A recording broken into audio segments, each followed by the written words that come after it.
Évangile de Jésus-Christ selon saint Marc, au chapitre 13, des versets 33 à 37.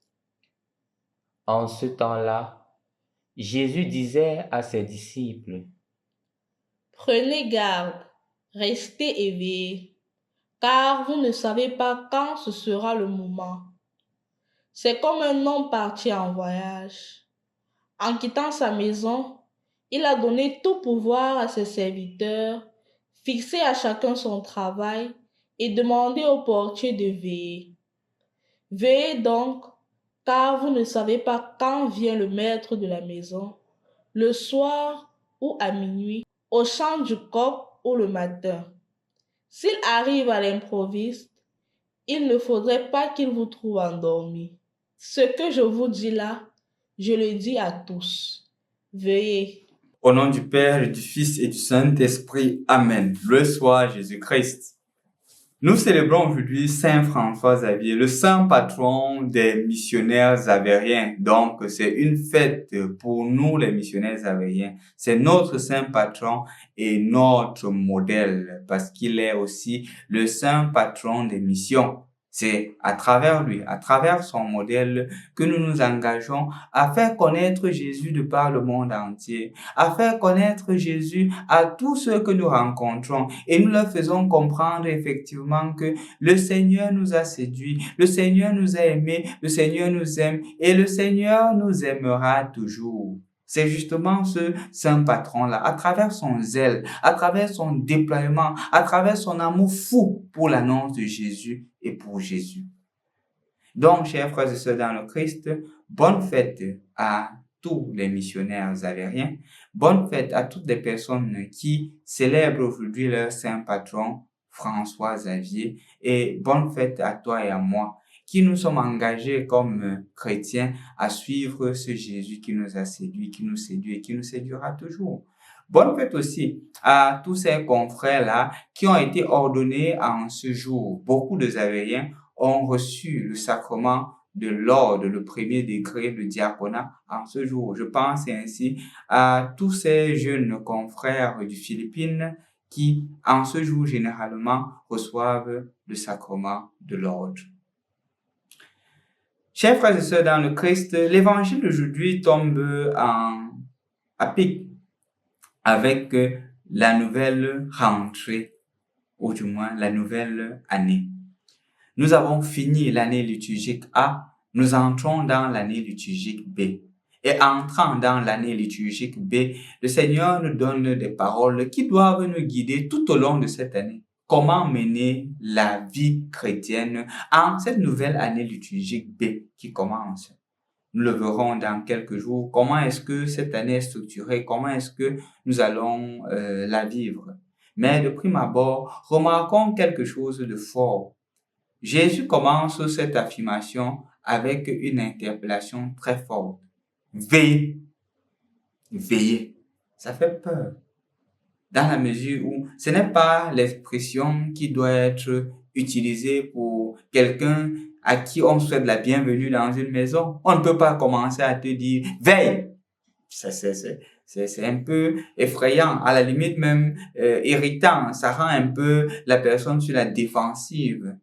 Mais davantage pour comprendre cela, il faudrait continuer la lecture en voyant que on te demande de veiller parce qu'il y a déjà un supposé. Le supposé, ce sont les grâces que le Seigneur a données. On dit a donné la responsabilité. C'est comme un serviteur à qui le maître a donné la responsabilité, a donné les charges, a donné les grâces. Et donc, ayant donné les grâces, il dit veillez. Là, la compréhension est différente. Le Seigneur ici sous-entend que nous avons été déjà bénis par lui. Le Seigneur sous-entend déjà les grâces qu'il a déposées en chacun d'entre nous, les merveilles qu'il a mis en chacun d'entre nous. Ayant déposé cela, il sous-entend que nous sommes déjà conscients de cela. Étant conscient, il dit donc que en cette nouvelle année, je te demande d'être éveillé, de ne pas tomber dans un certain laxisme, de ne pas tomber dans une certaine routine, de ne pas tomber dans une certaine paresse. reste éveillé. Parce que le Seigneur a mis aussi en toi l'éveil. Il ne te donne pas la grâce de l'éveil parce que cet éveil est déjà en toi. Il t'exhorte à ne pas tomber dans le découragement. Ces paroles sont très fortes, chers frères et sœurs dans le Christ, parce que le danger aussi est grand. Le danger est grand de tomber dans le découragement. Le danger est grand de tomber dans la complétude, dans la plaisance et justement oublier l'origine de la grâce. Oublier que ce que nous sommes, nous le sommes par la grâce de Dieu. Des exemples concrets peuvent se retrouver. Il y a combien de personnes qui avaient vraiment cette profonde foi en Dieu, mais quand ils ont commencé à gagner des boulots, ils ont commencé à avoir des positions, ils ont commencé à réduire l'engagement chrétien.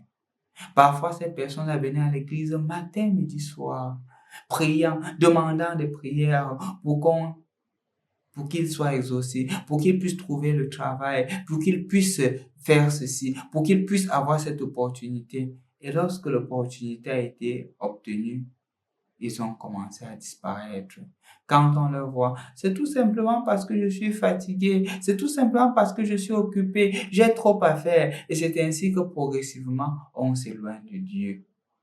Pourtant, au début, c'était des personnes engagées, c'était des personnes sérieuses, c'était des personnes qui aimaient ce qu'elles faisaient. Maintenant, qu'est-ce qui est arrivé?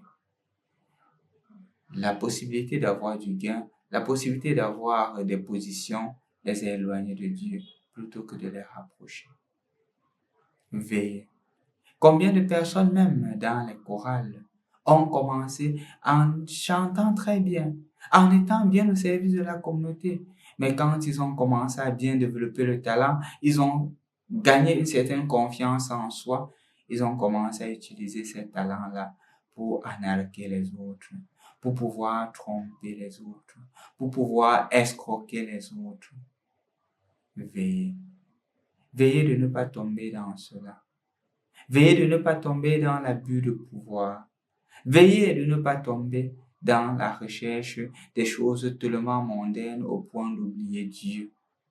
Veillez. Veillez de toujours garder le regard fixé sur le Christ. C'est ce que le Seigneur t'adresse aujourd'hui, en ce premier jour de l'année. Que tu sois en éveil, que tu ne t'éloignes pas de Dieu, mais que tu sois davantage centré sur lui. Que tu l'aimes, que tu lui demeures fidèle et que tu sois toujours lié et attaché comme un bon disciple. Le chemin sera 365 jours et tout au long de cette année, le Seigneur voudrait que tu te réveilles avec la réponse à cette question. Es-tu toujours éveillé? Que tu sois capable de dire, oui Seigneur, je suis éveillé. Écris cette parole, écris cette question au chevet de ton lit, ou peut-être même imprime-le, de manière à ce que quand tu te réveilles, tu lis cette question que le Seigneur t'adresse en cette nouvelle année. Es-tu toujours éveillé? Ou peut-être même, suis-je toujours éveillé? Et quand tu te réveilles, tu dis, Seigneur, oui, je suis toujours éveillé. Ou si tu te rends compte que tu n'es pas éveillé, si tu n'es pas en train de veiller, tu dis, Seigneur, je m'engage aujourd'hui à me réveiller, à être éveillé. Au nom du Père et du Fils et du Saint-Esprit. Amen.